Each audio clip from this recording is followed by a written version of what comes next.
Okay. Having too much fun with this new phone here. Does some pretty cool shit, especially for somebody that's all technology retarded like myself. Aha! Like that. Okay, so got the little Honda 2200 generator. See if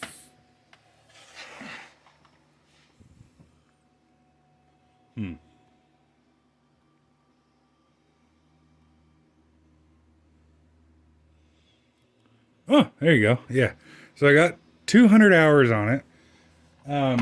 Honda recommends adjusting the valves every 200 hours. I think that's a little bit excessive. You know, once it gets all settled in and everything. But this is the first 200 hours on it, so happy to do it this time, and that'll give me a good excuse to get in there and see how she's looking. You unfortunately have to pretty much disassemble everything on this. I would take this side cover off, except that the Hutch Mountain propane fitting and my hour meter are in here. On one hand, they'd be easy enough to remove, but on the other hand, if I don't have to, then no, then that's what I'll do. And so if I get this turned back around over here, so, and don't take this as some expert doing this shit. I've never pulled the valve cover off one of these before, so yeah, don't know what I'm doing, but figured I'd video it, and while I fuck around with it, I was doing some reading around about these things, and there were actually a lot of people that were saying, oh, if it ain't broke, don't fix it. If things still running right, no need to adjust the valves and everything. And on one hand, there is some truth to that. If it ain't broke, don't fix it thing. But, valve adjustment is just normal maintenance. And once you get to know a piece of equipment, then, oh, that is so cool. Then, maybe you'll get to figure out that maybe it does need a valve adjustment every 200 hours, or, maybe you can start stretching out the intervals. I've been running on propane for the last, 50 hours or whatever on here.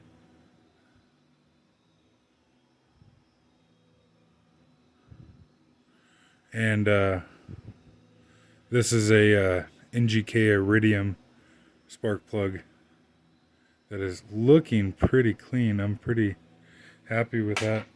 And I guess pop this guy out of here. Can we have a look down the hole? Maybe. See what the top of the piston looks like.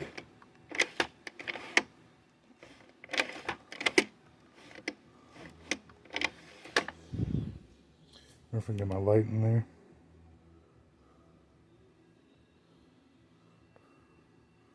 Oh, not all that great.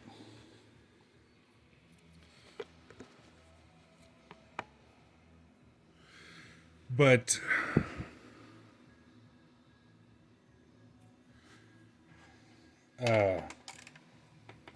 yeah, anyways, yeah, run this thing on propane for the last 50 or so hours. I really like running this thing on propane because it's, propane is cheaper than gasoline, especially avgas, which I run in this thing. And then it also is a much larger fuel tank. I've got a number of different size propane tanks, but I normally run this thing off a 30 or a 40 pound propane tank. But yeah, burning propane is cheaper, and it also doesn't crap up the oil as fast either. Propane burns substantially cleaner than gasoline. And like I said, I run avgas in this thing for storage reasons, the shelf life of avgas is a very, very long time. Granted, not as long as propane, but avgas is leaded, and so it can foul up spark plugs and shit over a lot of use. Doesn't happen right away, but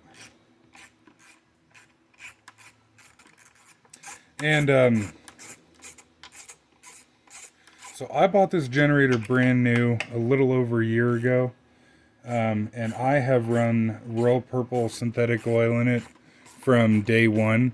The oil that the generator came with from my local saw shop, I ran that oil that they put in it for about, I think it was half an hour, something like that. And then I put Royal Purple 1030 oil in it ever since. And I was changing the oil very frequently at first. You know, run 5 hours, change it, run 5 hours, change it, run 5 hours, change it. Until I got, started feeling good with how the oil was looking. And try this fancy ass new feature here where I can pause the video.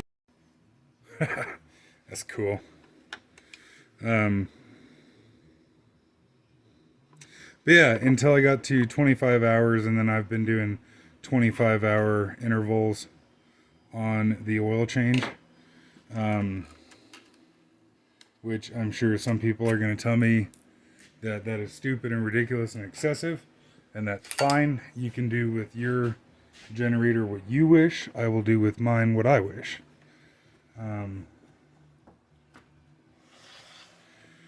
And my thought process is that oil is a crapload cheaper and easier to change than wearing out engines. How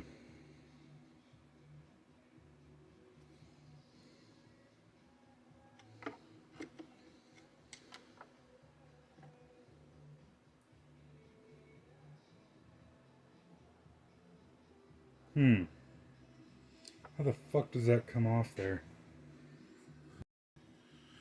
Okay, looks like if I stick the screwdriver in further, there's a little spot to lever off of. Hey, look at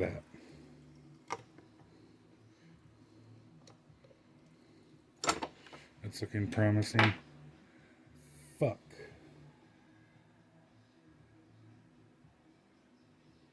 That's siliconed on there. That is stupid.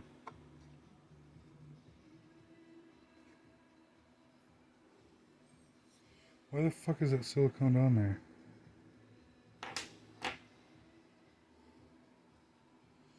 Son of a bitch.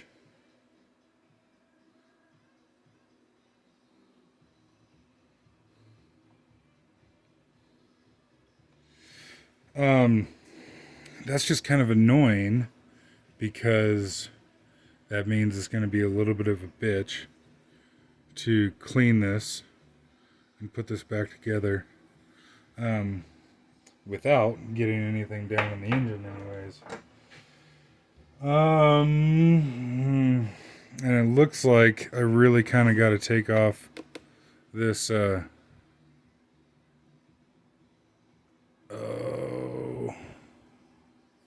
this plastic on the side here.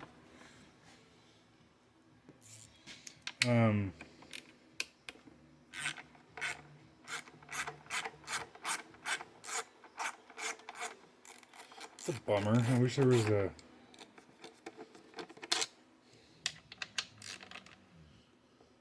sure be nice if adjusting the valves wasn't damn near total disassembly like this. I mean, like, okay, you obviously don't have to strip it down to the block or whatever, but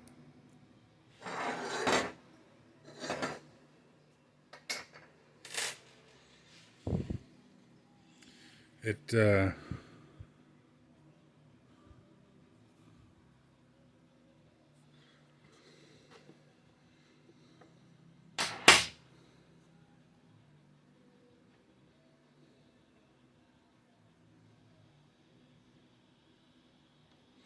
seems like a lot of work to go through for which should be normal, regular old routine maintenance.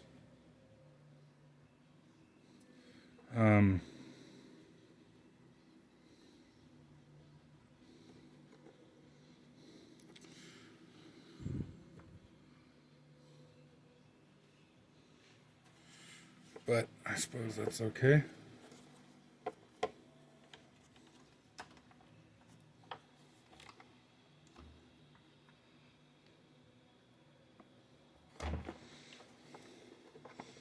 So how the fuck?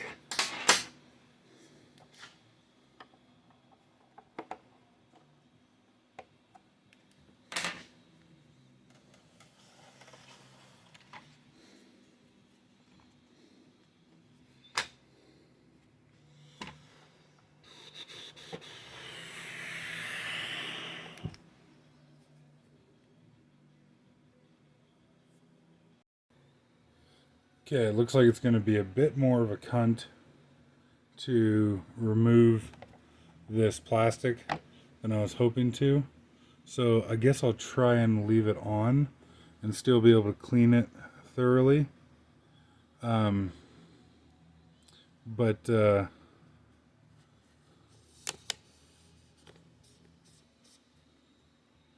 got a pretty good view of the decompression, which I think is kind of neat. You can, this little piece of wire here that I'm touching right there is actually the flyweight for it in the camshaft there, and these are like, I don't know, it's kind of crazy to see how these things are put together compared to the stuff that I'm used to, because you know, just the tiniest little timing belt and a fucking plastic camshaft of all things. But at the same time, I personally have never run into anybody. I personally have never talked to anybody that has had like any problems with one of these Honda generators. They kind of just fucking run and keep running, and you know, I'm sure there's some people out there that have managed to put enough hours on these things to wear them out. But it just blows me away to see, like, the fucking the rocker the rocker arm shaft just sits in there and is just held in there with the valve cover, because obviously it's got to push forward to get the rocker arm shaft out of there. Just, I don't know, it's nuts. Kind of insane. Anyways, so I looked up the I got the, I don't know, well, yeah, you can kind of see I got the lobe of the cam up to the top, and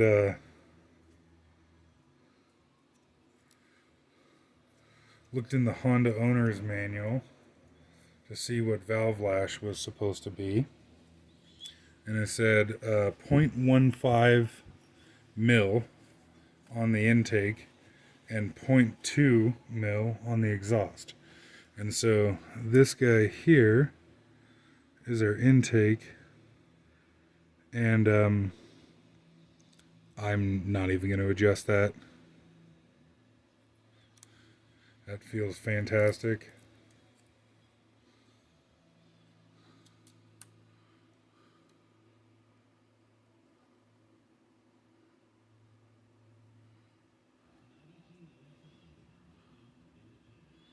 And I am not going to adjust the exhaust either, because that feels outstanding. But it is neat to open this thing up and take a little look in here. Oh, it's just crazy how good that camera is.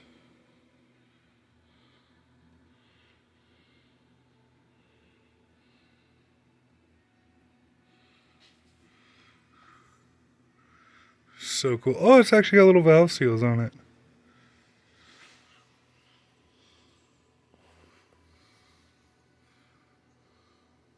That's just cool.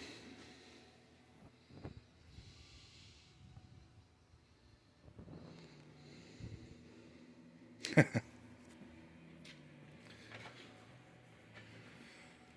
think I'm getting more of a kick out of this new phone here than I am this thing.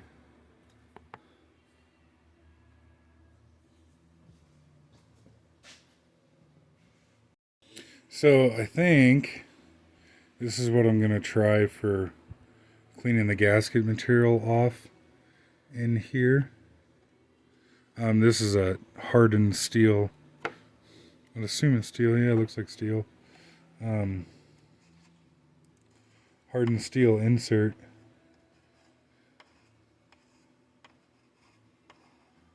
Which, of course, want to be careful on with the aluminum here. But works quite well for getting the silicone off.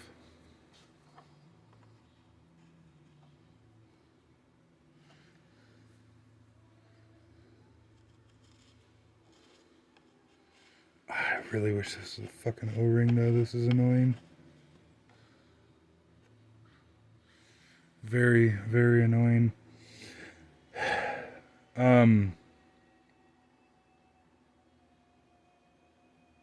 Really fucking don't want to drop anything in the engine too is the other part.